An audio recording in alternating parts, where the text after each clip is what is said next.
ఈ డ్రగ్ అనేది ఏంటంటే ఎనీ కెమికల్ సబ్స్టాన్స్, మన ఎనీ రసాయన పదార్థాలు అంటే మనం తినే ఆహారం కాకుండా బయట తయారు చేయబడినవి ఏదైనా పదార్థాలు అంటే మనం ఇప్పుడు ఉదాహరణకు తీసుకున్నప్పుడు డ్రగ్స్ మనం మెడికల్ షాప్లలో కూడా తీసుకుంటాం.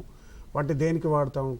దాన్ని డయాగ్నైజ్ చేయడానికి, మనకి ఏదైనా జబ్బు ఉన్నప్పుడు దాన్ని గుర్తించడానికి, దాన్ని ప్రివెంట్ చేయడానికి, దాన్ని క్యూర్ చేయడానికి, దాని ద్వారా వచ్చే నొప్పుల్ని తగ్గించడానికి, లేదా దాని నుంచి మనకు కొద్దిగా పక్కకి అంటే వేరే విధంగా మనసు గుంజేలాగా చూడటానికి.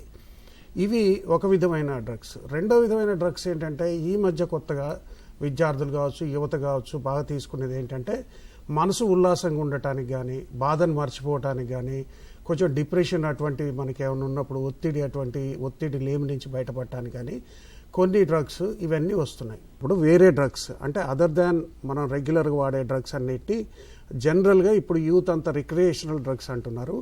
అవే నార్కోటిక్ సబ్స్టాన్సెస్, అవి narcotic drugs and psychotropic substances అంటారు వాటిని.